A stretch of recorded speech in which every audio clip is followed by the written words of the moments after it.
I press my hip in, and I lift the head and shoulders, and this is level 4. Welcome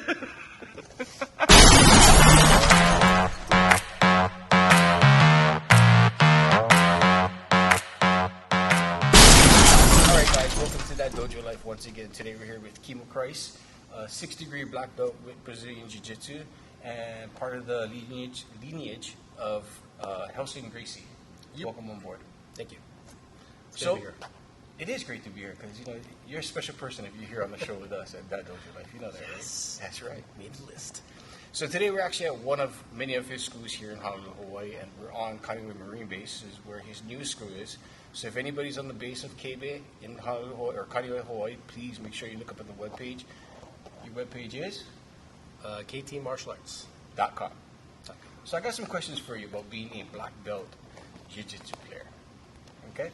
My first question for you, Kimo, and also too, why we do this, he's actually going to show you one of the moves that he's going to teach us tonight. I had the very privilege of being able to roll in his class prior to this evening, which was pretty awesome. It was pretty awesome. He'll go ahead and show us some moves, and then he'll finish with the final peak of the move at full speed. All right? Sounds good? Sure. Sounds You great. got your move plan in your head? No. He never does. All right. So tell me, Kimo, why jiu-jitsu? Out of all the martial arts in the world, what drew you into jiu-jitsu? I'd say martial arts at first. I graduated in like 94, so like early 90s kid. There's a very popular game called Street Fighter 2. And I was a very small kid. Blanca. No, Zangief. Oh, okay. Zangief. And I was a very small kid, and I had a very wise mouth, so I talked major crap to everybody. And being next to Waimanalo, I got called out quite often. So I almost got into 50 fights, somewhere around there.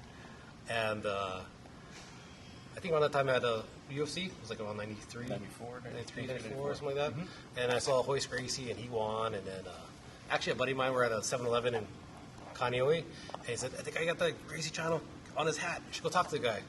So I saw that guy. I was like, oh, does he get trained here? That's the guy from the show UFC, right? He's like, yep, the dude's coach, Helson, he lives here. So I made the trek over to university, and my buddy Dion, he's a security guard over there, he's like, I'm going to try the Gracie Jiu-Jitsu stuff. He's like, bro, people are getting their arms broke over there, and they're getting choked out, and people go to the hospital. I was like, they can't do that after they're practicing. You like run out of training partners if I broke your arm every time. Absolutely. So I was like, but that was like the image. Like, if you train, it's kill or be killed. It's pretty rough. Yeah. But then I went down there, and I was like, oh, I want to sign up. I think Kelly was his girlfriend at the time, and she was at the door. He's like, okay, sign here. I was like, so I just do the class? He's like, oh, no. There's like a 500-person waiting list. You would call you about 6 months. And I was like, that's a long time. 500 people waiting list. Waiting list. Was this when he started at University of Hawaii? It was at UH already. So there was like 250 or 300 people in the white belt class. And 200 was all football players? Yeah, all range. It was a lot. And maybe like a 75 or 100 blue belts. So did you wait 6 months? You tired? So I asked her, I was like, oh, can I just come and watch? And she's like, yeah, you come in. And I can sit down and watch. So they had class on Mondays and Mondays and Fridays. And I actually sat there and watched class for like 2 months. And then I went every Monday, every Friday just to watch. And I'd go home and practice my friend. Couldn't do anything. Even watching, we never submitted each other for like 2 months. We don't watch class. And then she's like, oh, you see, you're really serious about this. We're going to open the gym another day at the Pearl City Club. It's called O2 Martial Arts now. And that was I started off in their first Thursday class spots. And that's how I got in. So you've been doing jiu-jitsu for about... Since 95. I know. Wow. 95, I started. Think it's the best decision you ever made? Yes. Yeah, absolutely. I mean, jiu-jitsu is really good. It's like you put yourself around people who are all like self-improvement people. So everybody there is trying to get better, and you just in that mentality in life. People who are trying to get better at anything in life, they're just always self-improving. People tend to be very helpful. Like, oh, I see you're having a problem with that. Let me help you with your armbar. And yeah, just better than staying home and drinking. Or Absolutely. there's a bunch of other stuff you could do every weekend and get in trouble.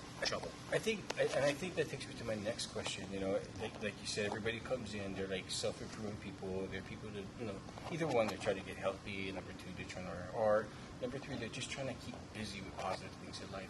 But what are the misconceptions you think that people have of jiu-jitsu, or, you know, of martial arts first? What is the misconception that people have of martial arts? I think the image that I had before even going to the gym was the image. Like, if you train jiu-jitsu, they're out to hurt you. And it's just like a kill or be killed mantra going on at that time.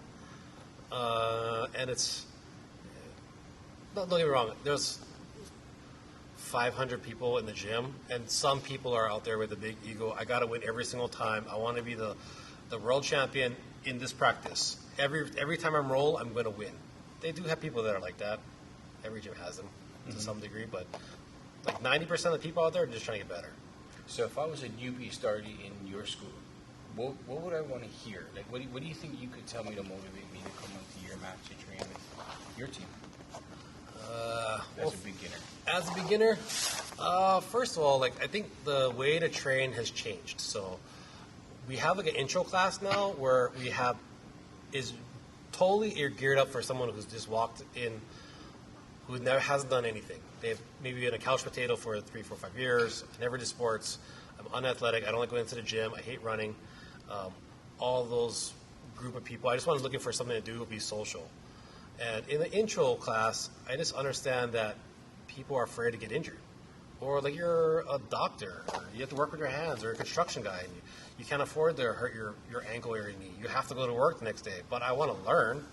So we made a course that allows people to learn jiu-jitsu with 100%. There's no way to get injured. You just learn how to do the techniques and get reps and learn like the vocabulary of how to move, and then doing little muscle memory drills with your partner to learn how to escape the bad positions and how to get in good positions. I think that's the best way to explain it. So you give me an example of an intro class. You know, am I coming in working with like an instructor? Am I working with a whole bunch of students? Like, okay, so the intro class is going to be only the people that are just starting. You're usually between 0 to 3 months. If you don't feel comfortable rolling and going to live sparring, you can stay in that class for as long as you want. It's just doing reps. But we really focus on, I'll say, minimal exercise to get in shape. We're not like trying to be a boot camp or anything like that. But how to move, like things that are called shrimps, how to forward roll, how to break fall, things like that. How to get from a standing position to the ground without getting injured, and then how to do movements while you're on the ground to get in good positions. So some positions are good and some positions are bad, and we teach you how to get out of bad and get to a good one. So chances of getting hurt in an intro class is like... No, there's no way to get hurt. That's pretty cool. I like that. A lot of the ways that people do get hurt is that they're put in a live sparring scenario, and they may have only been there for a week, 2 weeks, a month, sometimes 3 months, whatever, but they don't know how to move yet, and someone's doing a move they've never seen before, and then they don't know what's happening, and then they get hurt. They don't realize maybe what an armbar is. And if someone puts them in an armbar, and they're like, I don't feel it. I get in the little kids class all the time. I don't feel the armbar happen today. I was like, but your arm is straight. It's like, but he's not doing it. I was like, well, if he keeps doing it, you're going to hurt your arm and you're crying. And I don't want to see you crying. So sometimes people are just hard-headed in that sense. But in an adult scenario, we don't have them, we don't train. Yeah. We know that, I mean, Gracie has its own self-defense class. Do you teach that as well, too? Is that something you do? Yes, we teach all the self-defense. In fact, a lot of the intro classes material is orientated for punch block and fighting. So I think the biggest reason anybody comes to jiu-jitsu when they walk in the door is like, I got in the fight, I want to defend myself. Or the parent's like, my kid got bullied, and I need to make sure he doesn't get punched in the face. Do you like getting punched in the face? Well, it depends. Sometimes. In general. No, I hate it. I don't like getting punched in the face. And in jiu-jitsu is one of the few martial arts out there that you can create positions that you could hit them and they can't hit you. Yeah. So you can have the ultimate control over someone else in live sparring. You know, and I think that's something to really kind of take in, especially for parents out there. You know, you don't want to start your kid in the martial arts because he's getting bullied, because it becomes a retaliation part of it, right? You want to make sure the coaches are really, really good in helping the kid understand why he's there, and it's not to fight, but to self-defend or defend your loved ones or other than that. So my recommendation is, you know, get your kid involved in some type of sport or martial arts before your kid gets bullied or before he becomes a bully, for that matter. I truly do believe in that. And based on self-defense, you know, and this is kind of a personal question, so I'm curious as to, have you ever had to use your martial arts for self-defense physically? Physically, yes. So there's very randomly, I was at my house and my girlfriend at the time were in bed, and someone opened the door to my room, and my older brother was living with us at the time. So I just, you know, I leaned up like, "Hey, bro, you're in the wrong room. Maybe he's super drunk or whatever. He's just stumbling around." So I said, "Hey, bro, you're in the wrong room." And then he startled, and then the guy ran. So I was like, "That's not my brother."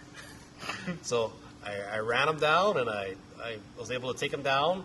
And then I had him in what's called a gift wrap, where you wrap your arm around the head. And I controlled him in the mounted pin. And at that point, I told my girlfriend, like, "Hey, call the cops. I'm going to hold him here." And I didn't have to beat the crap out of him. I could just pin him. If he kept on squirming a little bit too much, I did rough him up a little bit, but it wasn't excessive. With his ear? Yeah, pitch nose. That's all that matters. Pitch nose. Yeah. And I was able just to stay him and on top of him the whole time, and then the cops came. It took about 20 minutes to get there. I was still in my underwear, so when the cops got there, I was like, "This is the guy that was breaking in my house. Once you guys get here, I'm going to go inside, put some clothes on, and I'll be right back out to answer any questions you got."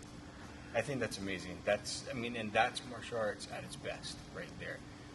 Able to control the situation, subdue the person without hurting somebody, and holding him if you have to, which we pray to God that doesn't have to happen again. You know, yeah. How the police department does its best to get out there as fast as they can and as soon as they can. So we thank you guys very much for the protection that you guys give us. What about mentally? Have you ever to use your martial arts mentally? Like, is there a time you can think of when you have to use maybe like a pattern, maybe like almost like you're teaching somebody to get yourself out of something or to help somebody else?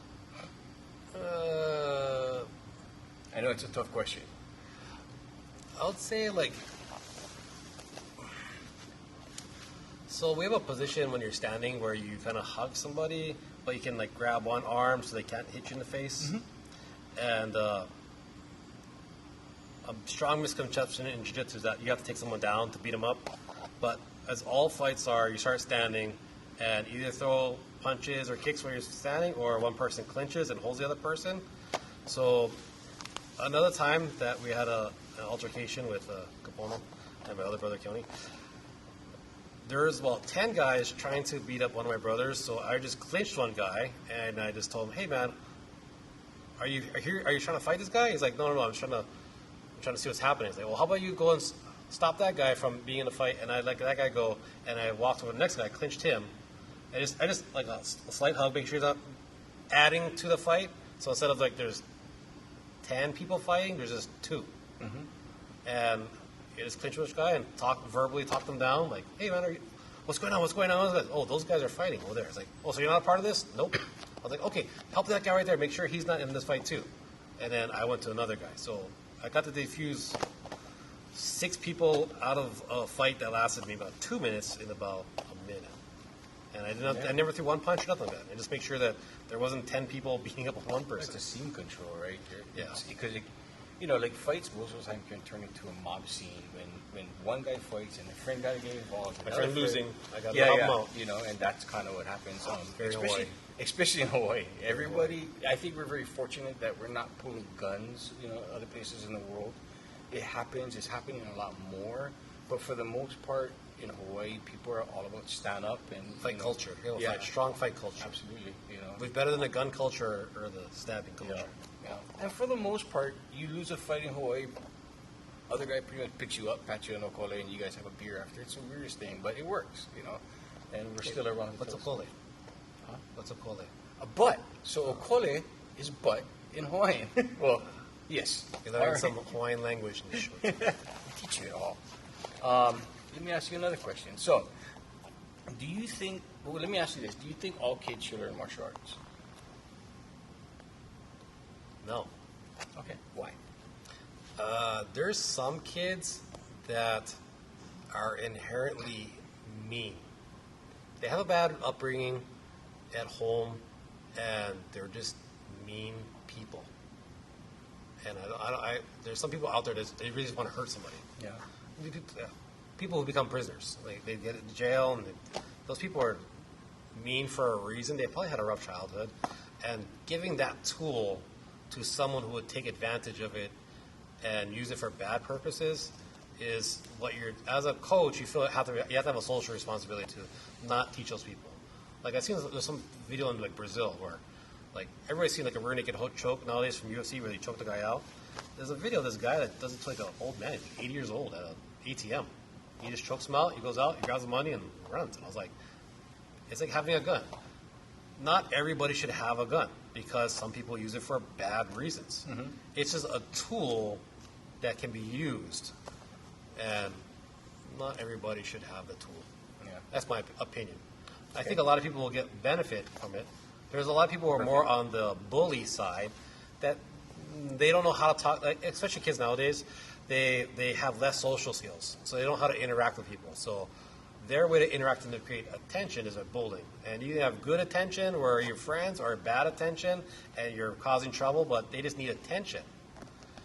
And a lot of bully personalities can learn that if you bully the wrong person, you're going to be in trouble too. Yeah. And jiu-jitsu has the best way to teach you that.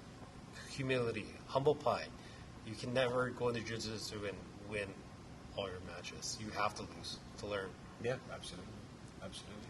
So with that being said, how do you think martial arts helps kids without that mentality, who's coming in open mind, maybe, whatever their background is, but, they're coming here and they're going to, what do you think martial arts does for them? Because I know for me, it clicked somewhere in my head where it changed who I was and the kind of person I was. And definitely, in jiu-jitsu for itself, rolling with somebody who doesn't look like they're going to win and they end up smashing you, that changed me, But besides that, like, what else does it do? I think for kids, so you talk about you're in the beginning, when you first start jiu-jitsu, you're just kind of learning how to learn. The biggest hook that people get when they start doing jiu-jitsu is when they first learn to win. Mm-hmm. Like, I landed an armbar the very first time, and you're like, dude, you gave me the armbar. Like, no, bro, I was trying to defend it. You got it. It's all you, man. It's all you. You're like, this works. Yeah. Oh, my God, this works. And that confidence, even as an adult, is the game changer when someone becomes really hooked for life on jiu-jitsu. Like, it's something as a martial art that teaches you how to do something, and it works against someone's resisting. For kids, it's the same thing. It's that first bit of, I did something on my own, and it worked. No one else helped me do this. Yeah. I did it on my own. We just had a series that we just did not too long talking about adversity, how a lot of kids grow by figuring out how to overcome adversity, and being able to roll with your friends, some of your training partner, even your coach, and you end up completing something. It gives you that vote of confidence that I did something on my own and I did it, and I think that's amazing, especially for kids. Yeah. They need that constantly. I think kids also, like, growing up, it's kind of weird to say this, but no one teaches you how to use your body. Like, PE, run. Yeah. A lot of people think they can run, but if you talk to an actual runner, they're going to tell you there's a lot of technique to run, how to make your hips, how high to pull your knee, the stages of running. Like, it becomes technical. It's a technique to running really fast. And people honestly just say, just go and do it and you figure it out. And in jiu-jitsu, there's a lot of ways to move. And spending the time to say, this is how to move is really big. It sounds silly, but people, when you're teaching them, there's like, okay, you move your left hand over there. Grab him with your left hand. Your left hand. I've said it so many times. Your other left hand. left. Your other left. Use your other left. The other side of your left. Your right. Use your right hand. Use your right hand. Your other hand. There you go. That's the one. That's the one. That's your other right hand. Okay, now pull. And I literally had and if kids, teens, adults, everybody does it. They get so fixated. Absolutely. It's hilarious. All right, so by far, BJJ or Jiu-Jitsu is a skill. It is by far a skill. It's not something you're going to go there and pick up one day. I mean, it just ain't going to happen. And I've learned that. I'm very fortunate. And for some of you guys who don't know, Kimo's actually been my coach for the longest time in the world. And when he came and took over the gym after the prior coach, he had a whole different way of teaching things. But Jiu-Jitsu is a skill. And what can people do to master the skill of Jiu-Jitsu? What would you recommend? I think the first one is like showing up, being consistent, set a part of your day that you're going to allow yourself to learn something new. So, especially when people talk about belt promotions, like, how fast does somebody get promoted? It's like, depends how often you come. You come one day a week or come once a month? Never. Yeah. No, some people do. And if you come like once a week, then you start building yourself up. Twice a week's pretty good. As an adult, and I'm older now, I think twice a week is pretty good when you're first starting. Anything more than that, you're pretty hardcore. So consistency is probably the most important part. Yeah. I think, based on consistency, I'll tell you when I knew I was hooked. And you remember Michael Bright. Yeah. When he and I was doing 3 days. Right? Yeah. We did a minute in the morning, we trained, minute at lunch, we trained, and we trained after class, and then we taught after class. I never knew that. Yeah, dude. Yeah, it was probably the most fun I had in Jiu-Jitsu because I had to fight him all the time. And he'll remember Spider Monkey because you could never get him off your back. Remember that? Yeah. Always on your back. But that's when I knew it was a skill. Right? I mean, it was consistency that built you in this art. Yeah. For sure. What else would you recommend? My current style right now is doing high percentage, so like creating a process to understand that not all moves are equal. That's not how I learned it, but like some moves are just way more high percentage than others. And what do you mean by high percentage? So with having a YouTube video, like there's statistics out there of like every fight that's ever been recorded on MMA, a lot of the gi matches, all the no gi matches. There's computer nerds out there that have all the statistics, all these fights that are won by rear naked choke, arm bars, triangles, and so like the rear naked choke's number one. Kalani, we gotta look that up. Yeah, across the board, all the back chokes is like twice as effective as the second one, which is arm bars. The next one after that is down here. That's triangles. Then kimuras, and then there's guillotines, and pretty soon the heel hooks are going to be on there because it's hot. I mean, right now it's the hottest thing in the world. Heel hooks. Everybody. So with those six, if you just practice those 6 moves over and over and over again, that's 99% of all submissions recorded on camera. Yeah. So there's a whole bunch of 1% moves out there, and you could be a gimmick person and make a YouTube video of some moves like a 1% move, but do you want to spend your time doing a move that wins 1% of the time or less? Like all the rest of the submissions are in that 1%. So I really do a lot of more on the highest percentage moves first because it just numerically works that way. Yeah, absolutely. Kalani, what did Bruce Lee say about the kicks? You could practice one kick. No, 1,000 kicks. 1,000 kicks one time, or you do 10,000 kicks one. I fear not the man who has practiced 10,000 kicks once, but I fear the man who has practiced one kick 10,000 times. Bruce Lee. I'm more afraid of the guy who practices one kick 10,000 times. Jiu-Jitsu is not too far from that, is it? Yes, there's literally thousands and thousands of moves that you could practice, but the science is out on it. There's a few moves that work much better than everything else. I'm glad you brought that up because you're going to take me to my next question. How many moves does a six-degree black belt like yourself know? Do I know? Unlimited. I put theories together and I can make it up on the fly. So how did you like? It's not really move based. So I know for me when I started in Jiu-Jitsu, we get taught a move, then we move on to the next move the next night. We practice that move, then we move. There's so many moves. I mean, let's say if you went to class 5 days a week, you're learning 5 moves in 1 week. And you're still trying to get the first move on Monday, still done on Friday, and you're trying to land it. Yes. Now, certain moves are sequences, you know, and you're either going to get taught one way to do it, or you're going to get taught 5 ways to get there, right? Yes. How does one remember that? Like, how did you remember it? I think in the beginning, understanding that there's like 5 stages of learning. I believe there is like a book on that somewhere out there. And in the very beginning, it's all nuts and bolts. With your left hand, grab his wrist. With your right hand, slide under. Grab your own wrist. Like, it's very mechanical and chronological, I guess. That's what it was. 1, 2, 3, 4. 1, 2, 3, 4. 1, 2, 3, 4. And in the beginning, when you're learning something new, that's the only way to learn. You have to do that. Once you learn mechanical, then you can start grouping moves together.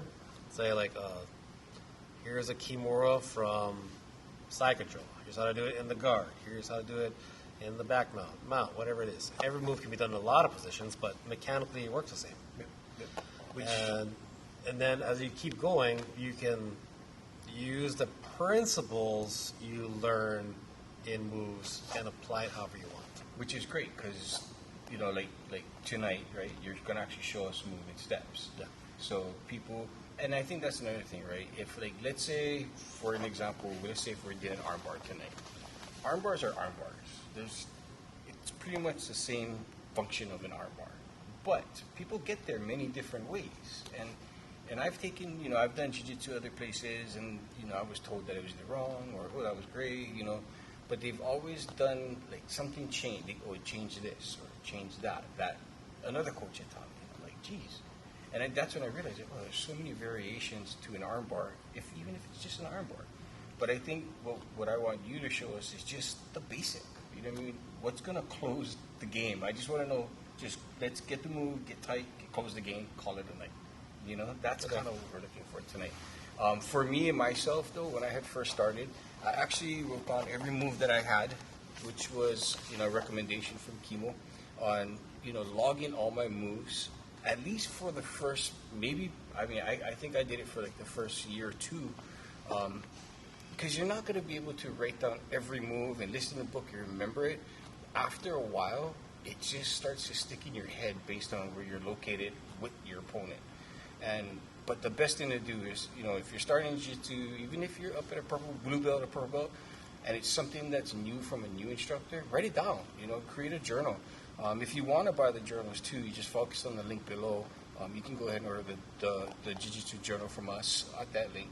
But we'll go into the move. We'll show you what Kimo's going to show us tonight. I have no idea what move it is, so he might try to hurt me, or he might just be a nice guy. And, you know, I don't know. But stand by. We'll show you in just a second. And don't forget, hit the subscribe button for our YouTube channel, and visit Kimo's webpage at KT Martial Arts. K-Team-Martial-Arts.com. All right, we'll see you in a bit. Okay, so we're going to talk about how to place your weight and how to feel heavy, even if you're not that heavy. Okay, so first one is like kind of like levels of weight. So if I have my knees closed and on my elbows here, basically I'm carrying all of my weight, and even though I'm physically on top of Rob here, he can speak fine, and I'm good there's no now. So that's like level 1, just cover.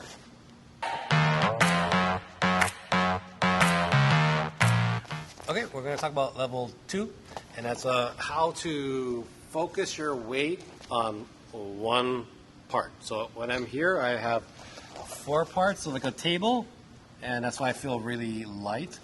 But if I could take my arms off here, and I'm going to put my left hip bone on top of his stomach here, and I'm going to be on my 2 toes. So I'm just going to balancing act here. I'm on my toes, off my knees, and I have a 3-point stance. Big toe, and my hip bone. This isn't fun. And I'm not really doing anything else, it's just level 2 weight. Okay, if I put my knees on the ground, it goes back to level 1. But toes on the ground, level 2. People call it 100 kilos. Give Rob a little breather there. That's just level 2, bro. Golly. You know, and it's not. And I'll be honest with you guys. It's not like he's a big dude, but it's two different ways, man. Like it's really just sucking the breath out of you. It's physics. 3, you're not walking around. That's all I'm saying, bro. There's not gonna be time for that. I'm telling you right now. All right. Okay, so what I'm doing is like physics. I have a large area and I put a small surface area, so there's more pressure in one spot, right on my hip bone. So, but he has that's on the top. So the next part is how to do it on the bottom. Okay, so I create a frame underneath. I think a lot of people do this one as a part of their training, but they don't do it correctly. So when I do what's called a shoulder hold here, I'm going to grab around. I put my elbow on the side of the ear. I line my pinky up with the spinal column. I get a fistful of the gi. Try to take out his gi and his only the belt here, like so.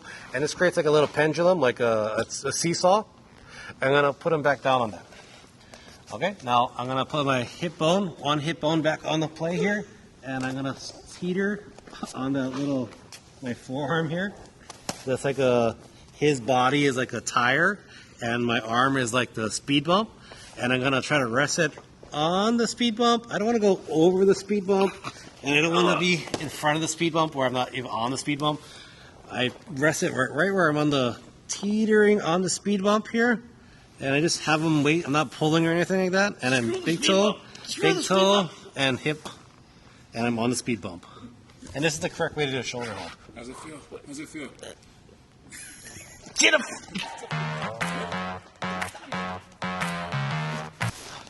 And I know for a fact that wasn't all your weight. Oh. Like I knew he was. Like I could feel when he first started it. It was heavy, and then because I was trying to breathe, he gave me a little bit of space. Yeah. Thank you, but it's unbelievable. I think the biggest reason I've talked about this is because I've watched a lot of guys, in Kimo's class tap just because of the pressure he plays. Look at that one. That's level 4. Level 4 pressure. Yeah, and we're not going to do that tonight. If you want to know that, tune in, check out our webpage, check out the other sessions. We'll do it. No, we're not. No. Level 5 is the Dave Futa one. I'm leaving. Oh, God, Dave Futa. I know. He has an improvement on mine one. Okay, so there's a guy called Eric Sachs that used to crush me, and I used to call it the Sachs Crush. And a bunch of people, I used to do it on other people. People call it Kimo Crush. Dave does it. Everybody calls it Dave Crush now. It's like whoever learns to do this on you, you have a special place in your heart for that person because it sucks. I prefer Candy Crush. That's the only crush I want to play. All right. Okay, and it's just how to use your weight. Okay, so we do a different grip. So another grip is like the underhook, and I kind of the same thing here where I line my pinky up with the spinal column, and just with the underhook side. Okay, and I'm gonna lay him on the here, and the other hand's gonna slide under the head, and you can connect your hands together. And gable grip, finger side, doesn't matter how good, put your hands together. Okay, so here I got the bottom part, and I got my hip on the top part. So I have the teeter-totter on the bottom, and one on the top. But since I have two hands here, you can start lifting the head and shoulders. So right here, I press my hip in, and I lift the head and shoulders, and this is level 4.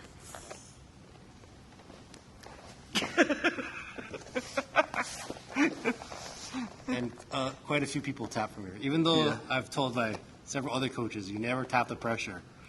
Yes. That was a very classic. No one taps the pressure in my gym until someone does it correctly. Yeah. Wow. But it's funny because I can really feel the whole spine start to crack and align itself. Yeah, it's like a chiropractor. Yeah, it really is. With pressure on the front. Yeah. Well, I do hope that all helps you guys to get some moves into your journal that you're starting. If you have any questions, please leave a note at the bottom. Any comments, please leave a note at the bottom. If you have any questions for Kimo, leave a note at the bottom. Other than that, please subscribe to thatdojo.com. Visit Kimo's schools if you're here on the island. If you're not and you're coming here to visit and need someplace to train, visit Kimo's webpage, www.ktmartialarts.com. Thanks for joining, guys. Take it easy. Thanks for your time. Thank you. We're up. Oh, God, my back. Oh, God, my back.